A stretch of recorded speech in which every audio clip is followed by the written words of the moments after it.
আসসালামু আলাইকুম শিক্ষার্থীরা, আশা করি তোমরা সবাই ভালো আছো এবং পড়াশোনা চালিয়ে যাচ্ছ। আল্লাহর রহমে আমিও ভালো আছি।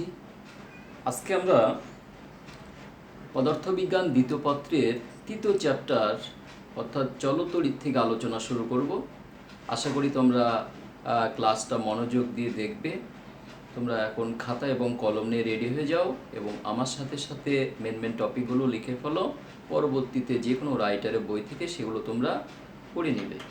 আচ্ছা, তাহলে তোমরা প্রথমে লেখো চার্জ।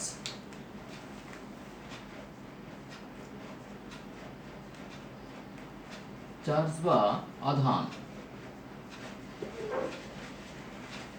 চার্জ বা আধান, গত ক্লাসে আমরা চার্জ সম্পর্কে ডিটেলস জেনেছি। আমরা তাহলে বলেছিলাম কি, চার্জ হলো মৌলিক কণার বৈশিষ্ট্যমূলক ধর্ম। মৌলিক কণা অর্থাৎ ইলেকট্রন, প্রোটন এবং নিউট্রন, এই তিনটা কণার বৈশিষ্ট্যমূলক ধর্মকে চার্জ বা আধান বলে। চার্জের একক কুলম্ব, এগুলো আমরা জেনেছিলাম। আচ্ছা, এখন আমরা জানবো তড়িৎটা কি।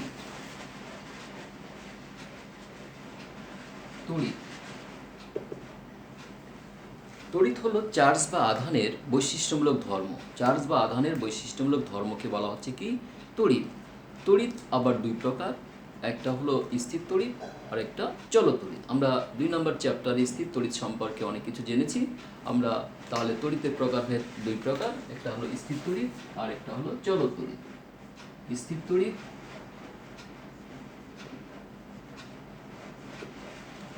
আর একটা হলো চলতড়িৎ।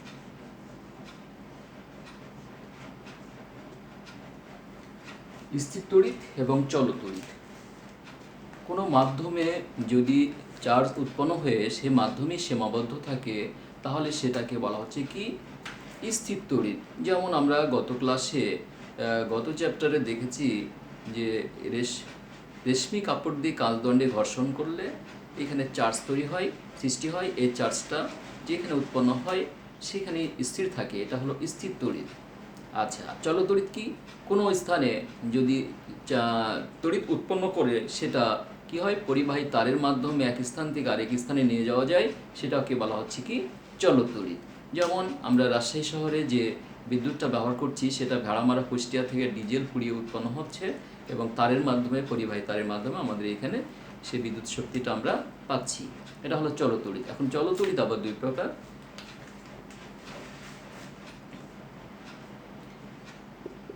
একটা হলো এসি আর একটা হলো ডিসি। চলতড়িৎ দুই প্রকার, একটা হলো এসি আর একটা হলো ডিসি। এসি মানে হলো অল্টারনেটিং কারেন্ট বা দিক পরিবর্তী প্রবাহ, আর একটা হলো ডিসি বা ডাইরেক্ট কারেন্ট, সরাসরি তড়িৎ প্রবাহ। এখন এসিটা হলো উৎপাদন কেন্দ্র থেকে যদি পরিবাহী তারের মাধ্যমে কোনো তড়িৎ আসে তাহলে সেটা হলো এসি বা অল্টারনেটিং কারেন্ট। এটা হবে ওয়াই ড্যাশ, যদি আমরা এখানে কল্পনা করি এক্স, তাহলে দিক পরিবর্তী এভাবে দিক পরিবর্তন করে সামনের দিকে অগ্রসর হবে, এটা দিক পরিবর্তী প্রবাহ। আর ডিসিটা হলো কি, অরিজিন এক্স অক্ষ বা ওয়াই ড্যাশ যদি হয় তাহলে ডাইরেক্ট দিক পরিবর্তন করবে না। যেমন হলো আমরা যে 1.5 ভোল্টের ব্যাটারি ব্যবহার করি, আমরা ব্যাটারি দিয়ে যে ঘড়ির ব্যাটারি ব্যবহার করি সেগুলো হলো কি ডিসি কারেন্ট। আচ্ছা, এবার আমরা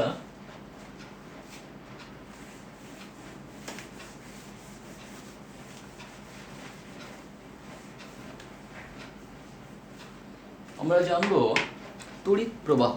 তড়িৎ প্রবাহ,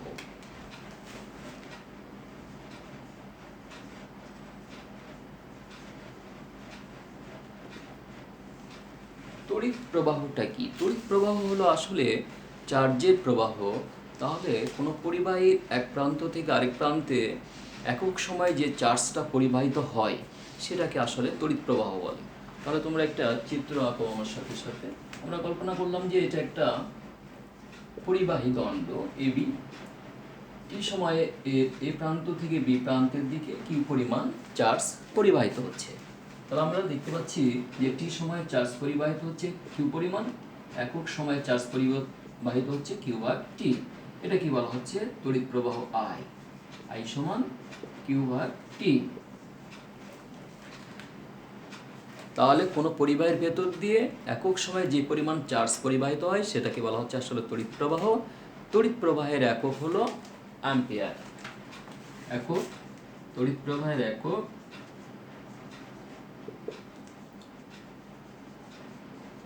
অ্যাম্পিয়ার বা এ। আচ্ছা, তড়িৎ প্রবাহের একক অ্যাম্পিয়ার বা এ। এখন আমরা তড়িৎ প্রবাহ সম্পর্কে আমরা জানলাম। এবার আমরা জানবো রোধটা কি।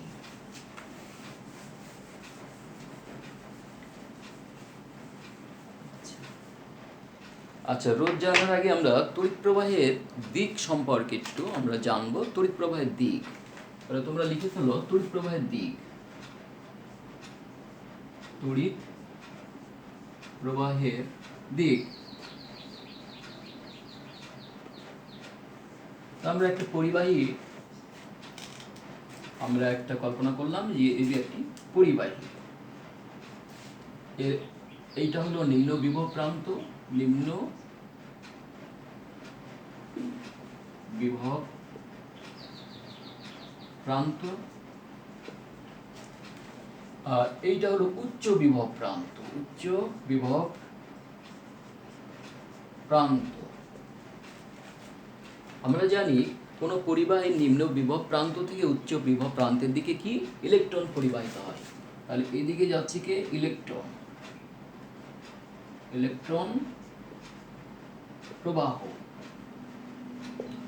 আর এদিকে হচ্ছে প্রোটনের প্রবাহ।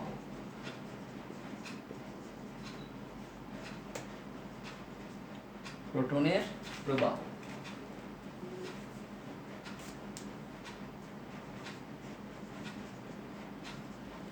আচ্ছা, তাহলে আমরা তড়িৎ প্রবাহের দিকটা আমরা হিসাব করছি। মনে করলাম এ বি একটা পরিবাহী দণ্ড, এ হলো নিম্ন বিভব প্রান্ত, বি হলো উচ্চ বিভব প্রান্ত। তাহলে আমরা জানি ইলেকট্রন সবসময় পরিবাহী নিম্ন বিভব প্রান্ত থেকে উচ্চ বিভব প্রান্তের দিকে পরিবাহিত হয়, আর প্রোটন প্রবাহিত উচ্চ বিভব থেকে নিম্ন বিভব প্রান্তের দিকে। এখন ইলেকট্রন আবিষ্কার হওয়ার অনেক আগে প্রোটন আবিষ্কার হয়েছে, সেজন্য প্রথমে কি করা হতো, মনে করা হতো প্রোটনের কারণে বিদ্যুৎ পরিবাহিত হয়। তাহলে যেহেতু প্রোটন প্রবাহিত উচ্চ বিভব প্রান্ত থেকে নিম্ন বিভব প্রান্তের দিকে, তাহলে প্রোটনের প্রবাহ কি যেহেতু বিদ্যুৎ প্রবাহ, তাহলে তখন এইটা ধরা হচ্ছে যে বিদ্যুৎ উচ্চ বিভব প্রান্ত থেকে নিম্ন বিভব প্রান্তের দিকে পরিবাহিত হয়। পরবর্তীতে যখন ইলেকট্রন আবিষ্কার হলো, তখন দেখা গেল যে আসলে ইলেকট্রন প্রবাহের কারণে বিদ্যুৎ পরিবাহিত হয়, সেই জন্য তখন থেকে বিদ্যুৎ প্রবাহের দিক হলো আবার কি নিম্ন বিভব থেকে উচ্চ বিভবে প্রান্তের দিকে। তাহলে বিদ্যুৎ প্রবাহের দুইটা দিক আছে, একটা হলো প্রচলিত দিক, একটা হলো প্রচলিত দিক, আরেকটা হলো প্রকৃত দিক।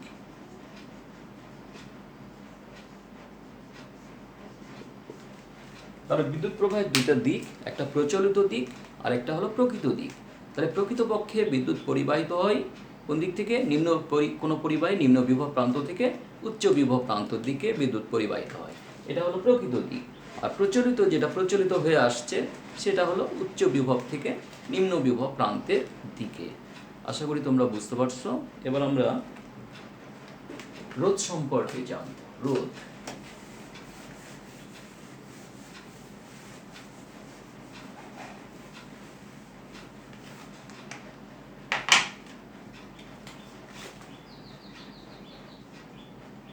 রোধ রেজিস্ট্যান্স আর দ্বারা প্রকাশ করা হয়। রোধটা কি আমরা জানি যে প্রত্যেকটা পরিবাহী তার ভেতর দিয়ে বিদ্যুৎ চলাচলে কিছুটা বাধা প্রদান করে। তাহলে কোনো পরিবাহী তার ভেতর দিয়ে বিদ্যুৎ চলাচলে যে বাধা প্রদান করে সেটাকেই তার রোধ বলা হয়। রোধকে আর দ্বারা প্রকাশ করা হয়। রোধের প্রতীক হলো রোধের প্রতীক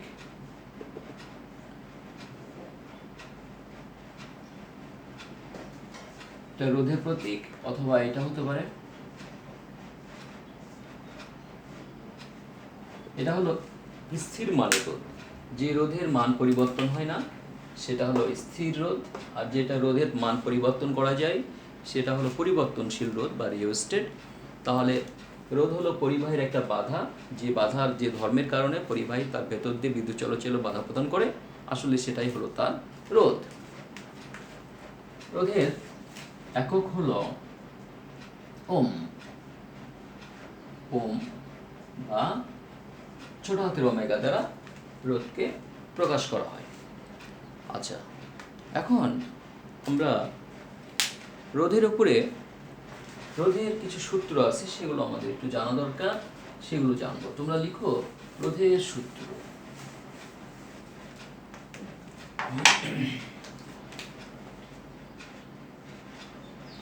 রোধের সূত্র।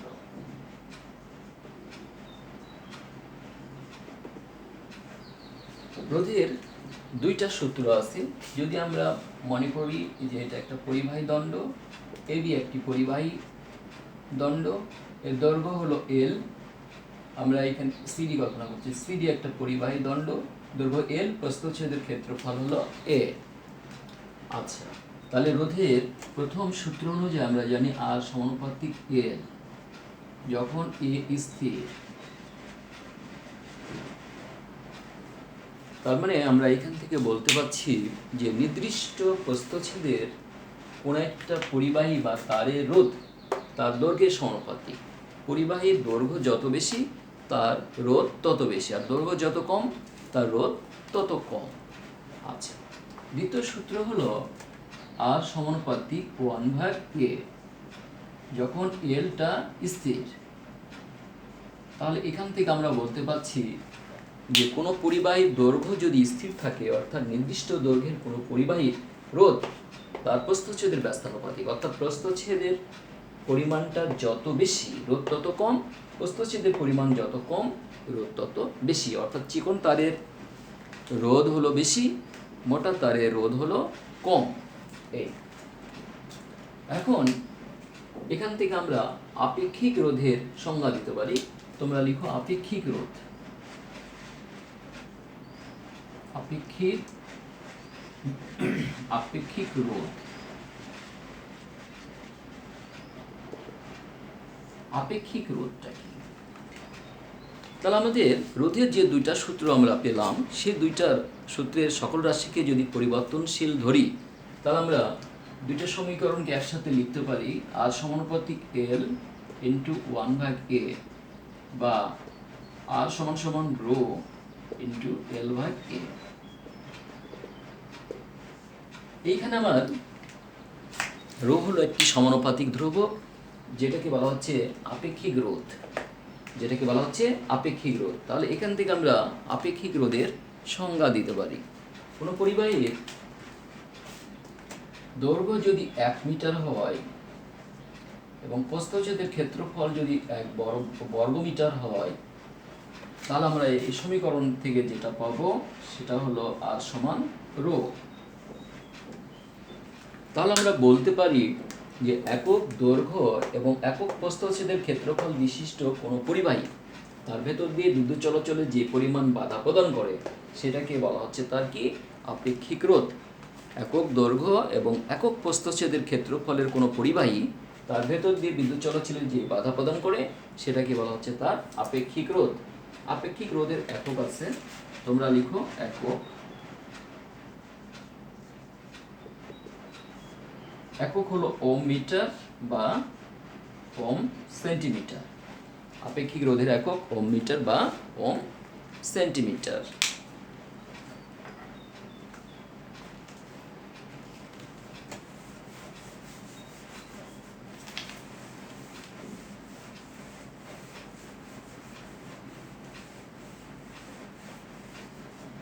আমরা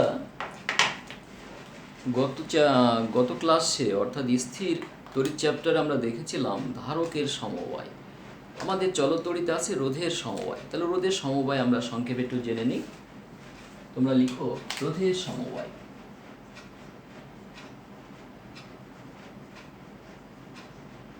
রোধের সমবায় ধারকের মতো রোধেরও সমবায় দুই প্রকার, একটা হলো শ্রেণী সমবায় আর একটা হলো সমান্তরাল সমবায়। শ্রেণী সমবায়, তাহলে শ্রেণী সমবায় তুল্য রোধ আমরা বের করব। আমরা জানি রোধের প্রতীক হলো এরকম, তাহলে আমরা একাধিক রোধ আমরা যুক্ত করব, আর তাদের সাথে আমরা এখানে একটা ব্যাটারি কানেকশন দেব।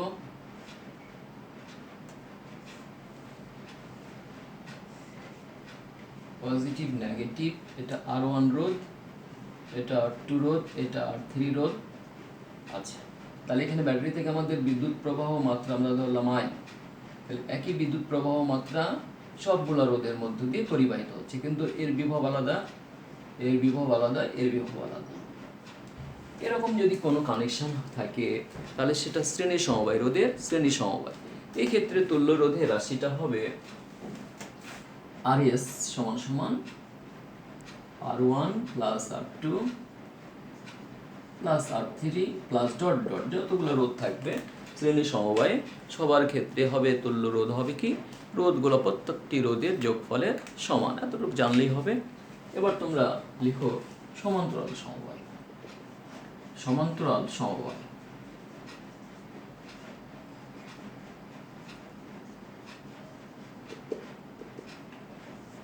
তাহলে সার্কিটটা আঁকাও। এইটা একটা রোধ, এটা একটা রোধ, এটা একটা রোধ।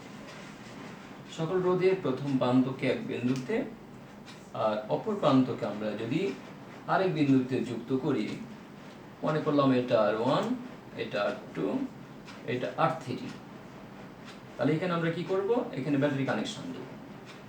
Positive negative, positive negative, battery connection দিলাম। তাহলে এখান থেকে যে I পরিমাণ বিদ্যুৎ আসছে সেটা তিনটা ভাগে ভাগ হচ্ছে, এটা I1, I2, I3, তিনটা ভাগে ভাগ হচ্ছে, এবং বি বিন্দুতে আবার তিনটা রোধ যুক্ত হয়ে আবার I হচ্ছে, আর তাদের বিভব পার্থক্য আসলে হলো কি, মোট হলো V, এবং বি প্রান্তের মধ্যবর্তী মোট বিভব পার্থক্য হলো V। তাহলে এটাই হলো শ্রেণী সমান্তরাল সমবায়। একাধিক রোধের প্রথম প্রান্ত এক বিন্দুতে আর দ্বিতীয় প্রান্ত অপর বিন্দুতে যুক্ত যদি হয় এবং মোট বিদ্যুৎ প্রবাহ যদি তাদের মধ্যে ভাগ ভাগ হয়ে চলে যায়, তাহলে সেরকম সংযোগকে বলছে সমান্তরাল সংযোগ। সমান্তরাল সমবায়, সমান্তরাল সমবায়ের তুল্য রোধের রাশিটা হচ্ছে 1/Rp সমান সমান 1/R1 plus 1/R2 plus 1/R3 plus dot dot. অর্থাৎ একাধিক রোধ যদি সমান্তরাল সমবায়ে যুক্ত থাকে তাহলে তাদের তুল্য রোধটা হবে 1/Rp সমান 1/R1 plus 1/R2 plus 1/R3, এভাবে চলতে থাকবে, যতগুলো নেব তখন 1/R আসবে। এটাই হলো রোধের সমবায়। আচ্ছা,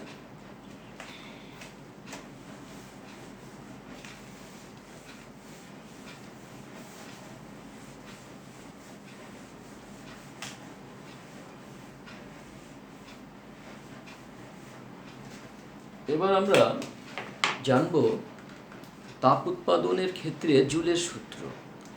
তোমরা লিখো জুলের সূত্র।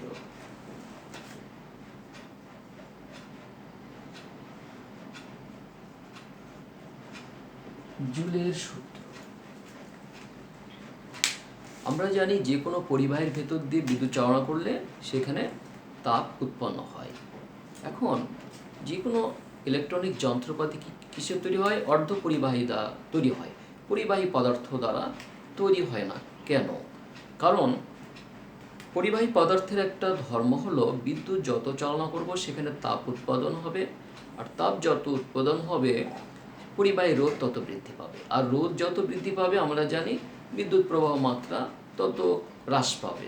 সেজন্য কি করা হয়, ইলেকট্রনিক যন্ত্রপাতি পরিবাহী পদার্থের তৈরি হয় না। আর অর্ধপরিবাহীর বৈশিষ্ট্য কি, বিদ্যুৎ যত চালনা করব তত কি হবে, তাপ তৈরি হবে, এটা আমরা জানি, তাপ উৎপাদন হবে। এই তাপ যত বৃদ্ধি পাবে তত পরিবাহী রোধ হ্রাস পাবে, রোধ হ্রাস পালে বিদ্যুৎ প্রবাহ মাত্রা কি স্বাভাবিক বজায় থাকবে। তাহলে সেজন্যে যে কোনো ইলেকট্রনিক যন্ত্রপাতি কি হয়, পরিবাহী পদার্থের হয় না, অর্ধপরিবাহী পদার্থের দ্বারা তৈরি হয়। এই যে তাপ উৎপাদন হচ্ছে, এই তাপ উৎপাদন সম্পর্কিত বিজ্ঞানী জুল 3টি সূত্র দিয়েছেন, সেগুলো আমরা এখন পড়ব। তোমরা খাতায় লিখে নাও। জুলের সূত্র, তাপ উৎপাদন সংক্রান্ত জুলের সূত্র। তাহলে জুলের সূত্র, প্রথম সূত্রটা হলো এই সমানুপাতিক আই স্কয়ার, যখন আর ও টি স্থির, অর্থাৎ আমরা এখান থেকে বলতে পারি যে একটা পরিবাহী তার এরকম, আমরা মনে করলাম এবি একটা পরিবাহী দণ্ড, তার রোধ হলো আর, এখানে এর ভেতর দিয়ে বিদ্যুৎ প্রবাহ মাত্রা হলো আই, আর টি সময় ধরে আই পরিমাণ বিদ্যুৎ পরিবাহিত হচ্ছে, এখানে যে তাপটা উৎপন্ন হচ্ছে সেটা হলো এইচ। তাহলে জুলের প্রথম সূত্র বা বিদ্যুৎ প্রবাহ মাত্রার সূত্র, সেটা থেকে আমরা বলতে পারি যে কোনো পরিবাহীর রোধ যদি স্থির থাকে এবং সেই পরিবাহীর ভেতর দিয়ে যদি নির্দিষ্ট সময় ধরে বিদ্যুৎ চালনা করি, তাহলে সেখানে যে তাপটা উৎপন্ন হবে সেটা হবে বিদ্যুৎ প্রবাহ মাত্রার বর্গের সমানুপাতিক। বিদ্যুৎ প্রবাহ মাত্রা বর্গের সমানুপাতিক, অর্থাৎ আমরা বিদ্যুৎ প্রবাহ মাত্রা যত বেশি পরিবাহিত করব তত তাপ বেশি উৎপাদন হবে। এটা হলো জুলের প্রথম সূত্র। জুলের দ্বিতীয় সূত্রটা কি? জুলের দ্বিতীয় সূত্র হলো এই সমানুপাতিক আর, সেটা তাহলে আমরা এখানে দেখতে পাচ্ছি আমাদের চারটা রাশির মধ্যে তাহলে দুটি স্থির, আই ও টি স্থির। তাহলে দ্বিতীয় সূত্র বা রোধের সূত্র, সেটাতে আমরা বলতে পারি যে পরিবাহীর ভেতর দিয়ে যদি নির্দিষ্ট সময় ধরে নির্দিষ্ট পরিমাণ বিদ্যুৎ পরিবাহিত হয়, তাহলে সেখানে যে তাপটা উৎপন্ন হবে সেটা হবে ওই পরিবাহী রোধের সমানুপাতিক। অর্থাৎ আমরা এখানে যত তাপ উৎপন্ন হবে পরিবাহীতে, তার রোধ তত বাড়বে, অথবা রোধ যত বেশি পরিবাহী, সেই পরিবাহীর তাপমাত্রা তত, তাপটা তত বাড়বে। পরিবাহী রোধ যত বেশি, সেখানে তাপ তত বেশি উৎপন্ন হবে। এটা হলো রোধের সূত্র। 3 নম্বর সূত্র হলো এই সমানুপাতিক টি। আচ্ছা, যখন আই ও আর স্থির, তাহলে এখান থেকে আমরা বলতে পারি যে নির্দিষ্ট রোধের কোনো পরিবাহীর ভেতর দিয়ে নির্দিষ্ট পরিমাণ যদি বিদ্যুৎ পরিবাহিত হয়, তাহলে যত বেশি সময় ধরে আমরা বিদ্যুৎ চালনা করব এখানে, তত বেশি তাপ উৎপাদন হবে। যত বেশি সময় ধরে বিদ্যুৎ চালনা করব তত বেশি তাপ উৎপন্ন হবে। এই তিনটা হলো জুলের সূত্র। এখন এই তিনটা সূত্রকে যদি আমি সকল সমীয় রাশিকে পরিবর্তনশীল ধরে এক জায়গায় করি, তাহলে আমরা যেটা পাবো সেটা হলো এই সমানুপাতিক আই স্কয়ার আর টি, সকল রাশি পরিবর্তনশীল। তাহলে এখানে এ সমান সমান হবে কে আই স্কয়ার আর টি, এখানে কে একটা সমানুপাতিক ধ্রুবক। এখন এইখানে যে তাপটা উৎপন্ন হলো, উৎপন্ন তাপকে জুলে যদি কনভার্ট করি, তাহলে দেখা যাবে যে কে এর মান 1। তাহলে এখান থেকে আমরা পাবো এই সমান সমান I square R T joule. আচ্ছা, এইটা হলো জুলের সূত্র। এখন আমরা এটাকে ক্যালোরিতে কনভার্ট করতে পারি, এটাকে আমরা ক্যালোরিতে কনভার্ট করতে পারি। তাহলে তোমরা লিখো আবার, উৎপন্ন তাপ ক্যালোরিতে যদি আমরা রূপান্তর করি, তাহলে এই সমান সমান হবে 0.24 I square R T calorie. কারণ আমরা জানি 1 জুল সমান 0.24 ক্যালোরি, 1 জুল সমান 0.24 ক্যালোরি। তাহলে এটাই হলো আমাদের জুলের সূত্রে উৎপন্ন তাপের পরিমাণ। এটা হলো joule I square R T, ক্যালোরিতে 0.24 I square R T calorie, 1 joule সমান 0.24 ক্যালোরি। আচ্ছা,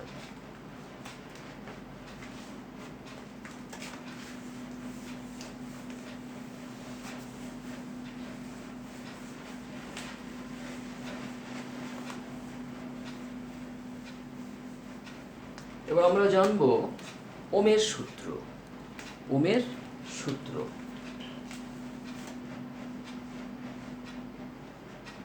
ওমের সূত্র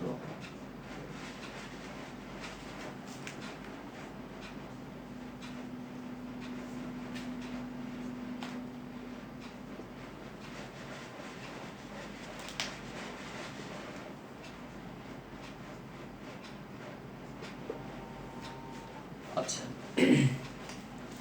বিজ্ঞানী ওম কোনো একটা পরিবাহের ভেতর দিয়ে যখন বিদ্যুৎ চলাচল করে, চালনা করা হয়, তখন যে এইখানে যে রোধটা হয় এবং দুই প্রান্তের মধ্যে বিভব পার্থক্য সৃষ্টি হয়, সেটার উপরে বিজ্ঞানী ওম একটা সূত্র দিয়েছেন। তিনি বলেছেন যে নির্দিষ্ট কোনো পরিবাহের ভেতর দিয়ে যে পরিমাণ বিদ্যুৎ পরিবাহিত হয় তা ওই পরিবাহী দুই প্রান্তের বিভব পার্থক্যের সমানুপাতিক। তাপমাত্রা স্থির থাকলে নির্দিষ্ট কোনো পরিবাহীর ভেতর দিয়ে যে পরিমাণ বিদ্যুৎ পরিবাহিত হয় তা ওই পরিবাহী দুই প্রান্তের বিভব পার্থক্যের সমানুপাতিক। এটা বিজ্ঞানী ওম বলেছেন। অর্থাৎ এই যে একটা পরিবাহী যদি আমরা কল্পনা করি, মনে করলাম এ প্রান্তের বিভব ভিএ, বি প্রান্তের বিভব ভিবি। যদি ভিএ গ্রেটার দেন ভিবি হয়, বিভবের পার্থক্য ভিএ মাইনাস ভিবি সমান সমান ধরলাম বি। তাহলে ওমের সূত্র অনুযায়ী আই সমানুপাতিক ভি বা আই সমান জিভি বা আই সমান 1/r ভি। তাহলে এখানে আমরা হচ্ছে ভি সমান আই আর বা ভি ভাগ আই সমান সমান আর। এটাই হলো ওমের সূত্র। এখানে জি একটা সমানুপাতিক ধ্রুবক, যেটাকে বলা হচ্ছে পরিবাহিতা এবং রোধের বিপরীত রাশি। তাহলে আমরা জানি রোধ হলো পরিবাহী বাধা, অর্থাৎ বিদ্যুৎ চলাচলে কোনো পরিবাহী যে বাধা প্রদান করে সেটাই রোধ। তাহলে তার বিপরীত রাশি হলো পরিবাহিতা। তাহলে পরিবাহিতা বলতে গেলে আমরা বলবো যে কোনো পরিবাহী বিদ্যুৎ চলাচলে যে পরিমাণ সহায়তা করে সেটাকে বলা হচ্ছে তার পরিবাহিতা জি। তাহলে এইটা আমাদের ওমের সূত্র, ভি সমান সমান আই আর।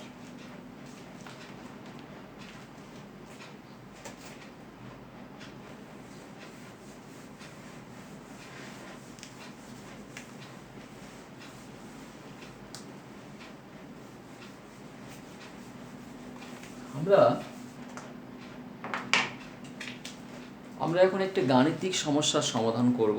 তোমরা আমার সাথে সাথে লিখে ফেলো, খাতায় লিখে ফেলো যে 100 ওহম রোধের একটি 100 ওহম রোধের একটি নিমজ্জক উত্তাপককে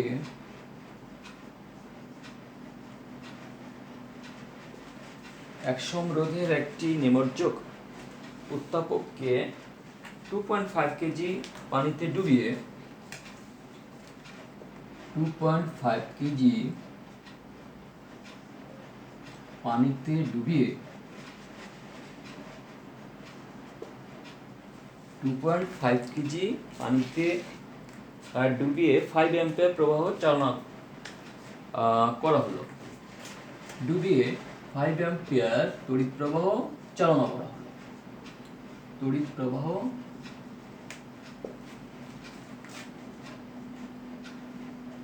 চালনা করে পানির তাপমাত্রা কত করা হলো? চালনা করলে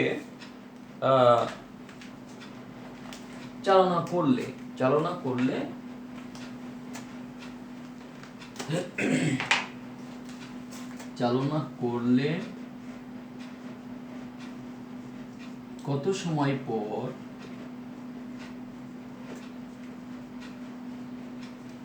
পানির তাপমাত্রা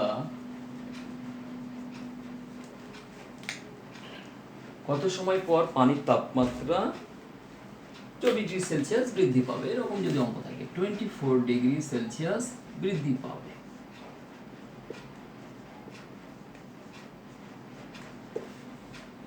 এরকম কোনো গাণিতিক সমস্যা যদি সমাধান করতে থাকে, তাহলে আমরা কিভাবে করব সেটা তোমরা এখন লিখে ফেলো। তাহলে এখানে আমরা লিখতে পারি বর্জিত তাপ তাহলে এখানে বর্জিত তাপ ধরলাম যে H1, আরেকটা হলো গৃহীত তাপ, সেটা হলো H2। তাহলে এখানে আমাদের 100 রোধের একটি নিমজ্জক উত্তাপককে 2.5 কেজি পানিতে ডোবাচ্ছি, 5 অ্যাম্পিয়ার তড়িৎ প্রবাহ চালনা করছে, কত সময় পর পানির তাপমাত্রা এত বৃদ্ধি পাবে। তাহলে এখানে পানি তাপ গ্রহণ করছে, তাহলে এই সূত্রটা হবে ms d থিটা। আচ্ছা, আর এখানে I² আর T বর্জন করছে, কে? নিমজ্জক উত্তাপক তাপ বর্জন করছে, আর পানি সে তাপটা গ্রহণ করছে। তাহলে এখান থেকে এইটা যদি আমার 1 হয় আর এইটা যদি 2 হয়, তাপের যদি কি হয়, অপচয় না হয়, তাহলে আমরা লিখতে পারি H1 সমান H2, অর্থাৎ ক্যালোরিমিত্তির মূলনীতি হলো গৃহীত তাপ সমান বর্জিত তাপ। তাহলে আমাদের এই সূত্র থেকে আমরা সহজেই সেটা লিখতে পারি I² RT সমান ms d থিটা। তাহলে আমাদের টার্গেট হলো কত সময় পর, সময়। তাহলে এখানে সময় t সমান আমরা লিখব ms d থিটা, আমার নিচে যাবে কি I² R। তাহলে এটা 3 নাম্বার দিলাম। আমার এখানে মান কি আছে? মান আমার আছে 100 ওম রোধ, তাহলে R এর মান হলো 100 ওম, ভর M হলো আমার 2.5 কেজি, তড়িৎ প্রবাহ I সমান 5 অ্যাম্পিয়ার, সময় t সমান হট, তাপমাত্রা বৃদ্ধি d থিটা সমান হলো 24 ডিগ্রি সেলসিয়াস বা 24 কেলভিন। আচ্ছা, এখন আমার এইখানে বলছে আপেক্ষিক তাপ একটা লাগবে, S হলো পানির আপেক্ষিক তাপ, এটা আমরা জানি ফিক্সড, সেটা হলো 4200 joule per kg per kelvin, fixed.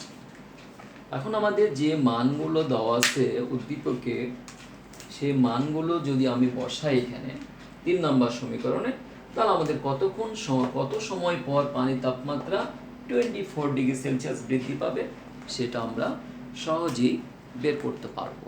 তাহলে তোমরা এই সমীকরণ 3 নম্বরে ms d থিটা I এবং R এর মান বসাবা, বসে ক্যালকুলেটর চাপবা, তাহলে অঙ্কটা কি হবে, হয়ে যাবে। অনুরূপ অনেক অঙ্ক আছে যে কোনো রাইটারের বই থেকে তোমরা সেগুলো কি করবে, সমাধান করে নেবে। তো সুপ্রিয় শিক্ষার্থীরা, আজকে এই পর্যন্তই। আমরা আজকে আর ক্লাস নিতে চাচ্ছি না, আগামী ক্লাসে নতুন কোনো টপিক নিয়ে তোমাদের সঙ্গে আলোচনা হবে। সে পর্যন্ত তোমরা ভালো থাকো, সুস্থ থাকো, পড়াশোনা চালিয়ে যাও। আগামী ক্লাস দেখার অগ্রিম শুভেচ্ছা জানিয়ে এখানে শেষ করলাম। আল্লাহ হাফেজ।